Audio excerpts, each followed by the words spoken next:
Hello, my friends, and welcome back. This is part two of the question and answer about making your writing into a business. So, welcome back. My name's Kath, And I'm Nick.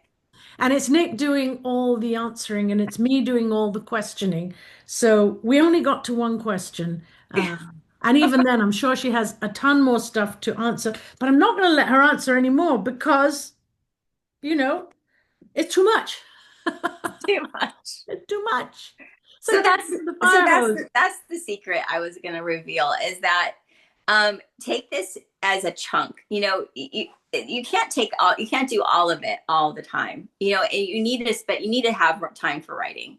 So how I would do it as a business, like I would think about as a business. Some businesses are open Monday through Friday. Some businesses are open just on the weekends. Some businesses are open at certain times of certain days and closed, on holidays.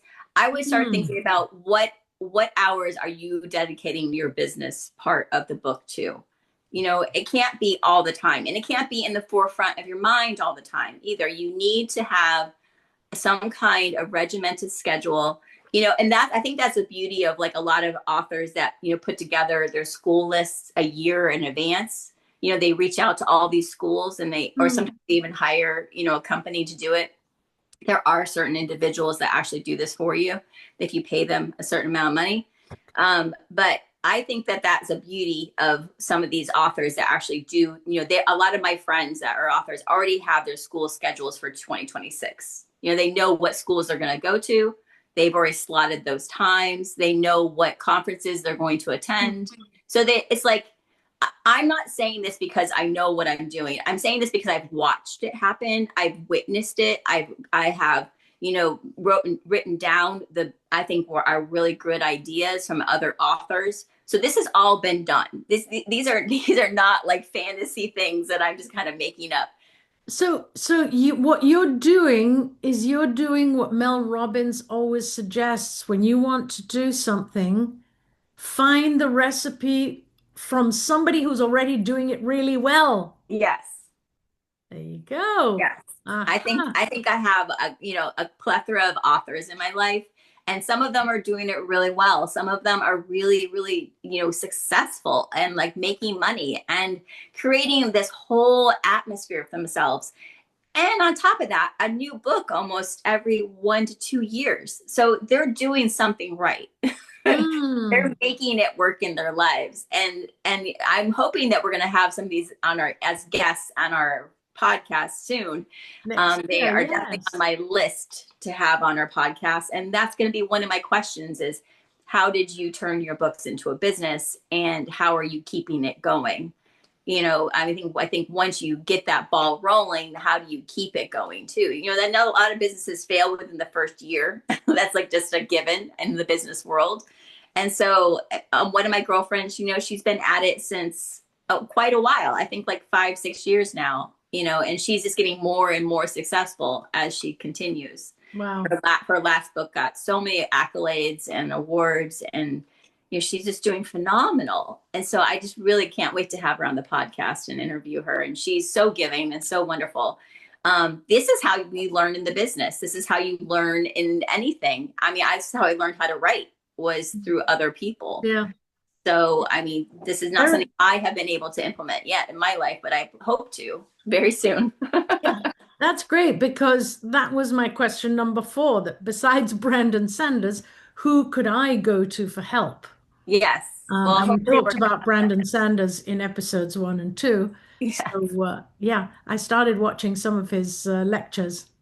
Yeah. Very interesting, very interesting. He's very uh infectious, I think, like the way he talks, and he kind of makes you really truly believe that this is possible. Yeah, yeah, I agree. I but he, agree. And his like but he's also not afraid to say how hard he's worked and how hard it is, and so that's the important part to remember, which is why I love that idea that you just shared right now about chunking this and making time for your business section and making time for your writing. Because as I was saying to you while we were off camera, that while I was in England and we were promoting the book with the publishers, they had lined up schools and I had lined up schools and we had events and we had shows and there were Saturday fairs which we went to. It was exhausting. Of course, Yeah. London is an enormous metropolis. Well, the States is a pretty big country too, kind of a lot bigger. But I didn't think about all of those Yeah. details. I was so excited. The book was out. I was so excited. I wanted to get it out everywhere as much as I could and talk about it to people. Yes. But it takes so much time to do each one of those things. Hmm. Not only time, but energy. Yeah. And at the end of the day, you're exhausted and you look at the little cursor on your screen when you come home and it's going blink, blink, blink. It's waiting for you to write something. And Yes. your brain is going zzz. And and also, when the book first comes out, there's such a flash in the pan, I think, and it's just like it's easy to get burnt out. So I Mm, think having a strategy going in is really important. Maintaining your self-care is really important, maintaining your writing schedule is really important. All those things need to come into play. So, mm. it's like I think any kind of business without a business plan is always gonna, just exasperate the person, trying to make that launch. Okay, this makes sense why I have never considered my thing a business plan because I don't write plans. I don't write outlines for my books. I'm a pantser. So obviously I've carried that tradition straight through.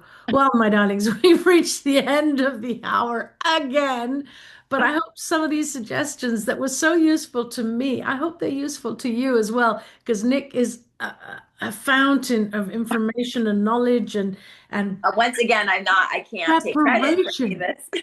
Say again, say again. I said I can't take credit for any of this. This is all just witness and Well, acknowledging others. So, yes, but you have curated it, and that is huge because I am the kind of person who's not particularly interested in thinking of my writing as a business. I'm being honest.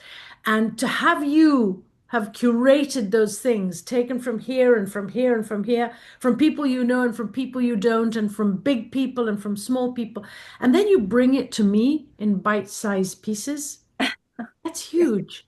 That's okay. really, it's I've had a little mind shift, I want you to know. Oh, wonderful. Well, I'm glad. Yes. So I'm glad. thank you. So, hey, I might go off and write a business plan. Should Yeah, that be should that be our next episode? How to sure. write a business plan? Absolutely. I can share mine. Okay. That would be fun, I think. I hope. Okay. Lovely to chat. Thank you, Nick, for answering all my questions and Yes, I hope these were good for you. Sign up, write to us, let us know. absolutely. I love you, Kath. I love you, writer friends, and I hope this was helpful. Love you right back. Bye bye. Bye bye.